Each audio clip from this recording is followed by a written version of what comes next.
Okay, back at bench 1 with the new neck.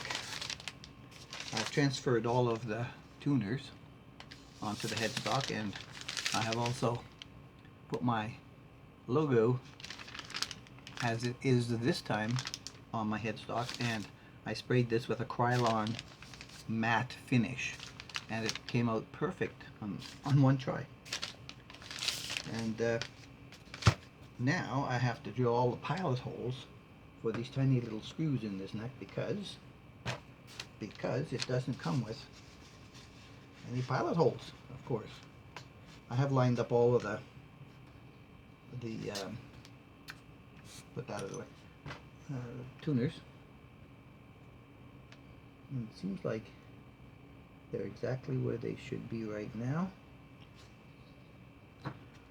All we got to do is put some holes in each one of these little holes, and they should be done.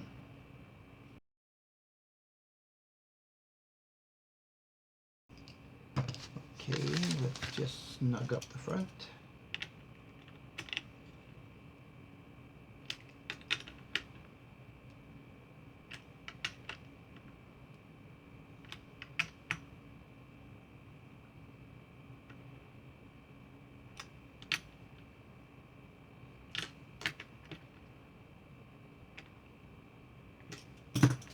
Recheck for the screws. Okay, the transfer is complete.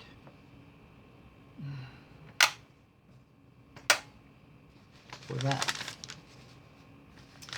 I'm going to take these trees off here,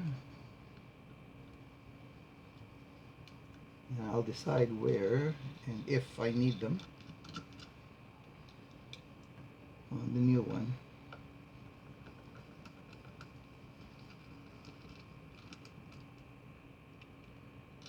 There we go. I'm going to put them over there in the tray. So this neck, you know, it's a really nice neck. The wood is good, the back is nice, but damn, that front is really weird. Really, really weird. Anyway, it's another one that, like the Harley Benton TE, one of my TE40s, that provides me with an infinite amount of, wood dust, should I need it to make a repair on a rosewood style fretboard, if ever. Not that I'm planning on doing that many more guitars now. I'm thinking I'm reaching my limit of my collection. Alright, so that neck will go with the other one that's saved. This neck is almost there. The nut fits in the slot okay. Alright, so I did the shaving of the pickguard at bench 2, and so now we're here, and without the lift I had before, if I push that in flat, it seems to be just picking up the bottom of the pickguard a tiny little bit. I can't really tell if, let me put it this way.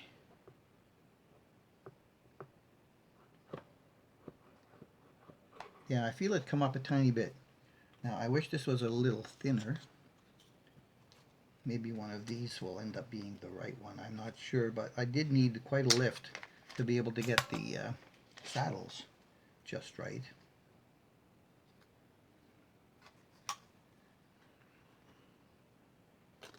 Yeah, the edges are not actually shaped properly for the pocket anyway. Shaped more like for a Telecaster, they're a little bit more square.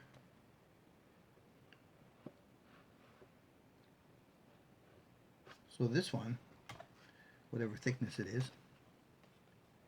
is about half the thickness of that one, even less.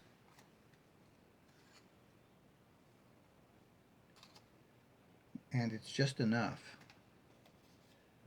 to get this slip here to go over the top of the pick guard without hitting it. This is plenty high enough. So I'll have to see if the height is good enough for the adjustment. So in the end, I don't know which one of these I'm going to end up using, but what I want to do first of all is to be able to connect up my strings, get the nut in there temporarily, just sitting, and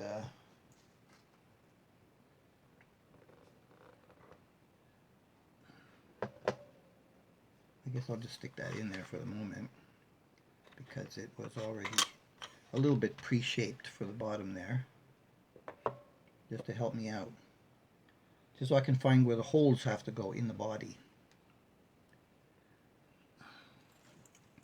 And that's going to be a little bit tedious.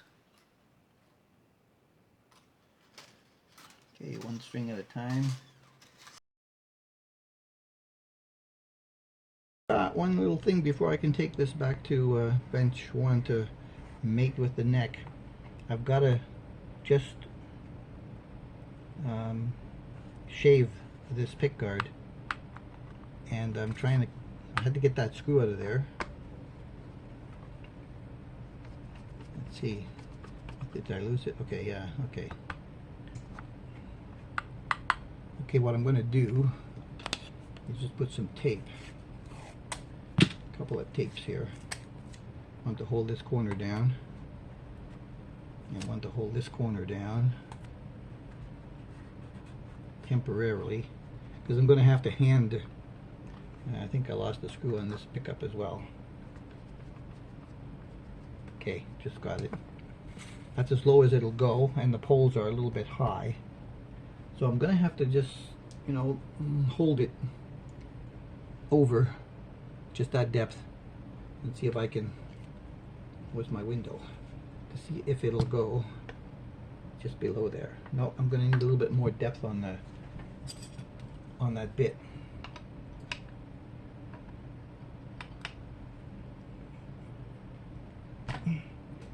There it is. Pull it down about there. Tighten it back up. And check again. Yes, okay. I think a little bit more. It's a little bit too close to the underside of the pickguard, and I don't want anything getting all chewed up, and freehanding it like that without a flat base. Is that the wrong way? Yep, okay. You just want to be a little bit careful it doesn't fly away on you, because it's not going to take much. And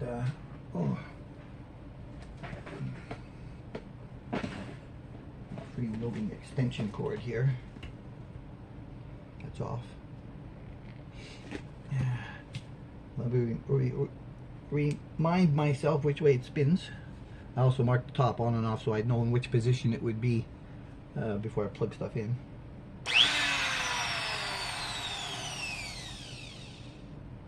Okay, so the bit spins this way, so typically you want to go backwards with it and not forwards.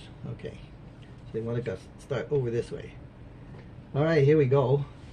Let me see, is it a good depth? Is it far enough down? It kind of changes. As long as I can get that roller bearing just to run along the base where that neck should fit in, it should cut it nice and snug up there. That's the plan. Let's see what happens.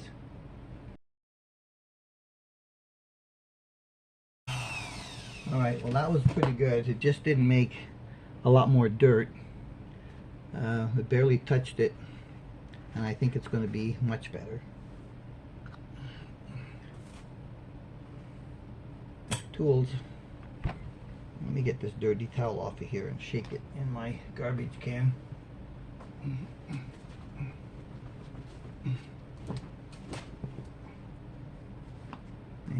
we'll put our screws back in. Oh, put some plastic in there.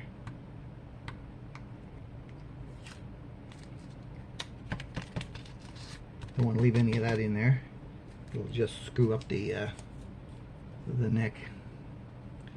Okay. So this is basically going to be ready to go back to bench 1 and see what we can do about fitting a neck.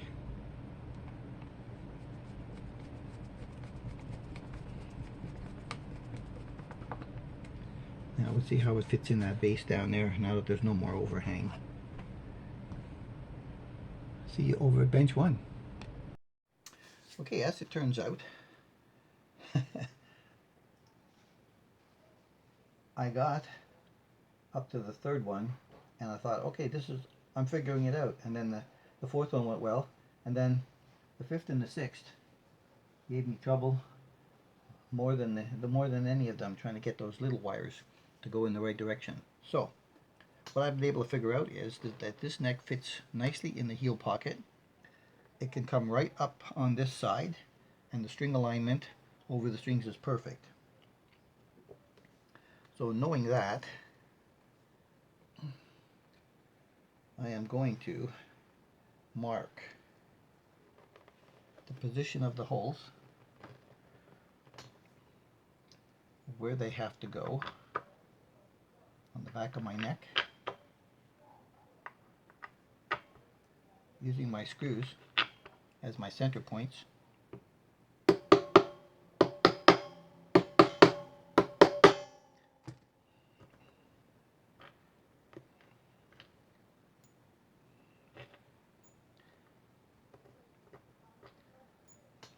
And now I should have gotten a good mark. I did. I can move that out of the way. I can move this out of the way. Good. It's really close to the edge there. And, oh, I have my drill bit, and now I want to see how much depth do I get with these screws between the front and the back. Okay. Now that is going to be that is going to be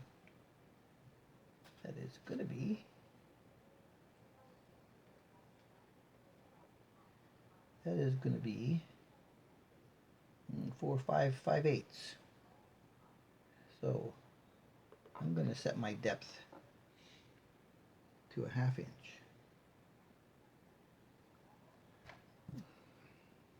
With a 5/32 bit.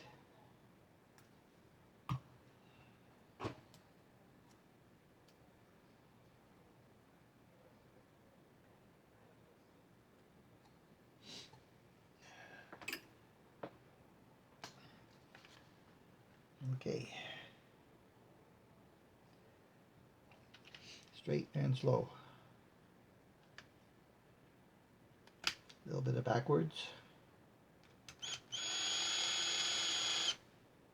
on each of the holes first.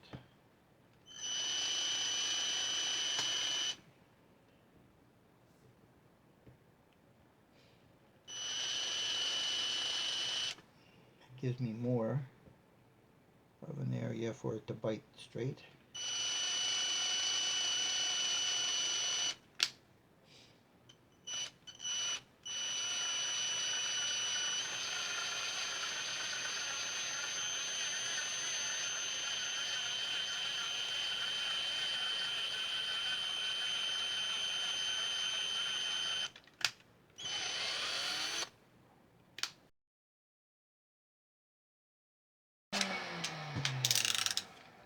Just cut that off. A little splinter.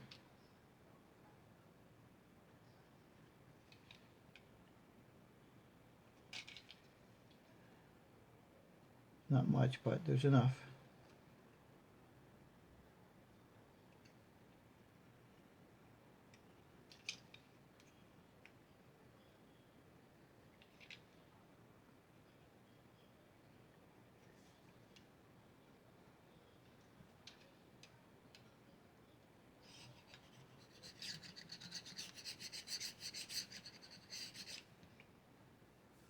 Underneath the yellow stain is a bright wood, bright color wood.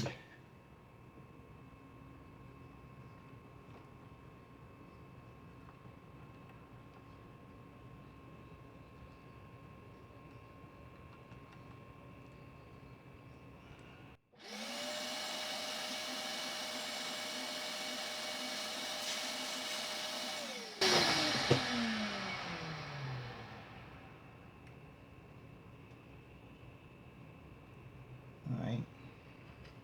Now I've got a string on this side and I'm thinking, it shouldn't be there.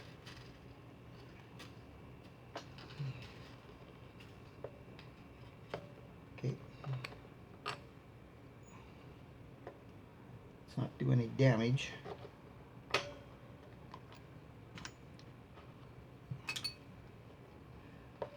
Still a ways to go with this thing.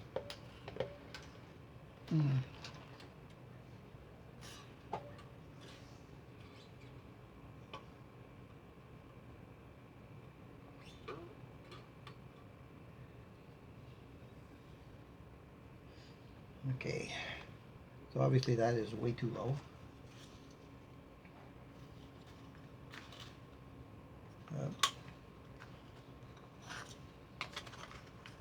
That way. Come on, stop it.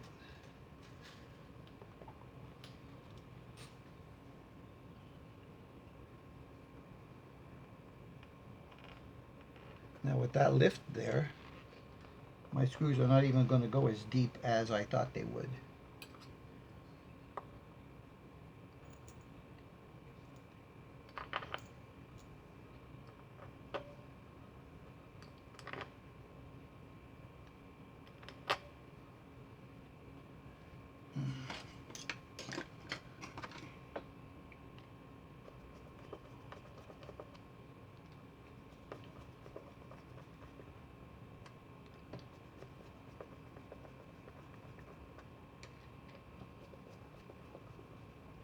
Because it's not the last time I'm going to tighten this up. I'm sure there's going to be a few more before I am done.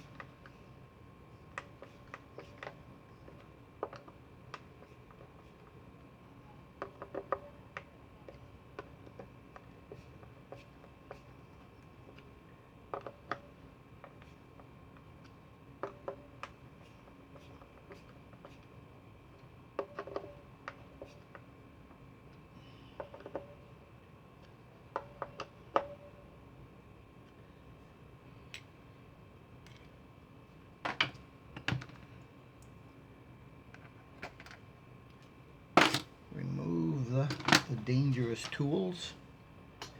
I turn it over. Okay.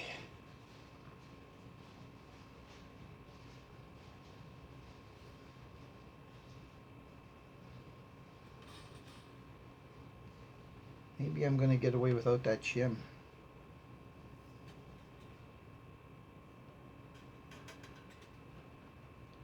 Like I said, I'm sure it's not the last time.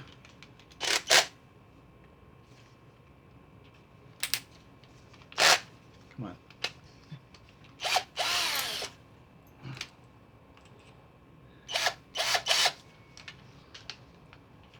I'm sure it's not the last time.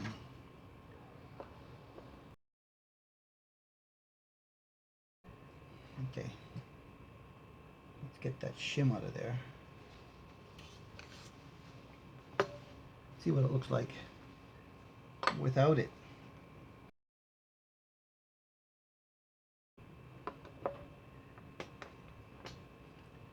Let's see if we're going to need a back shim or not. Because again, this is not going to be the last time. unless it's absolutely perfect.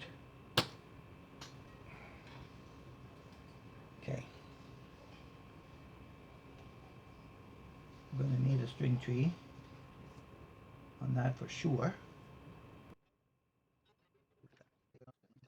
Now, it is quite high. I had to adjust the truss rod. Of course, the nut is still not cut properly. Still way too high. It's going to have to come down a lot. A lot. To simulate that, I guess I could put a capo there. See what I'm working with. And I might need to use one of these new moose pour shims. I'm just about to measure either end again. Now let me zero this out just to be sure.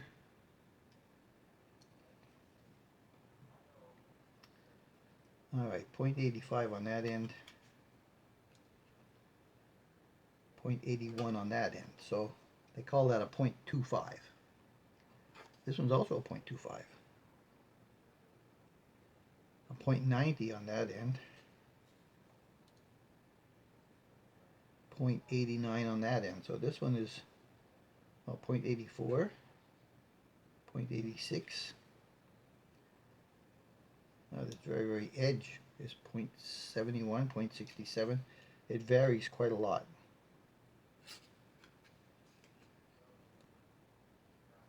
$90, $89, $82, $90. It's 78 on the end, so they're almost paper thin. Easy to break. And this one also says 0.25. Now I thought I was going to get a set of these things that were like 0.25, 0.75, 0.5, something like that. But they didn't come that way. With 3 different levels. They all came 3 of the same. And most of the time I think that's probably good. But 82,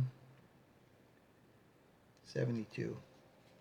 So where it's marked 0.25 on the top is the thickest part, thinnest part. 88, 82. It's going to go with the middle, 87. So 87, 88, 82.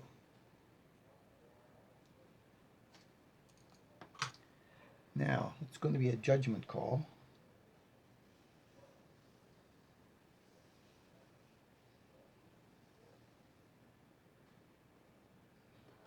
And I think I'm going to go with the 82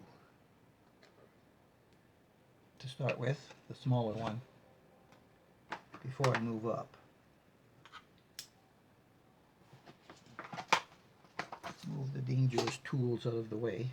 And again, we're going to have to undo those screws on the back. And again, we're going to have to loosen this.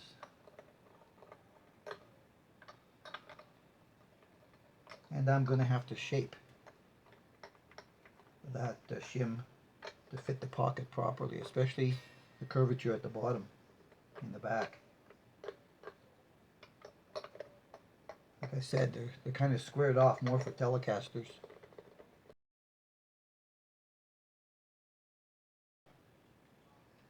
Just move you there.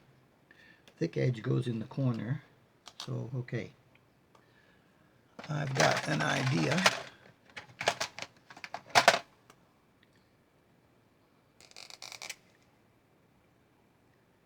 I'm going to have to round off these corners a little bit more here.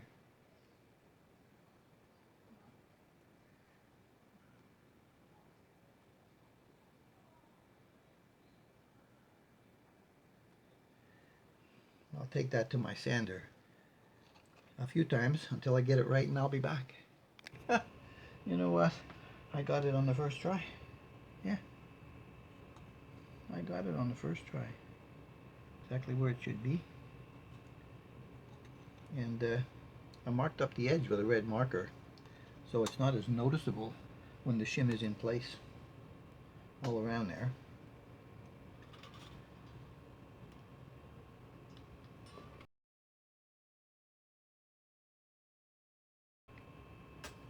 Alright, moment of truth. How does it look? Okay.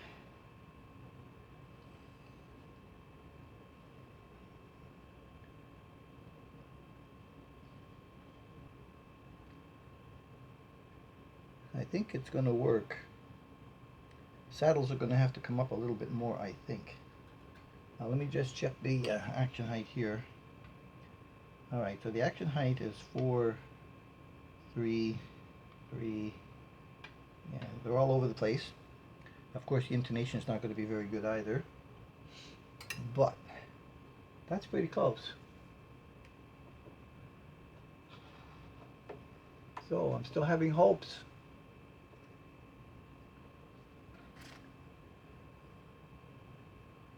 I'm still having hopes. Now I really can't worry about that until I really do something more about the nut. So this is close down here, and if I take the nut down, it's going to bring that down as well, and then I'll have to bring the saddles up. So okay, so the nut is going to be the next task, but we're going to roll that over to another segment and maybe another day.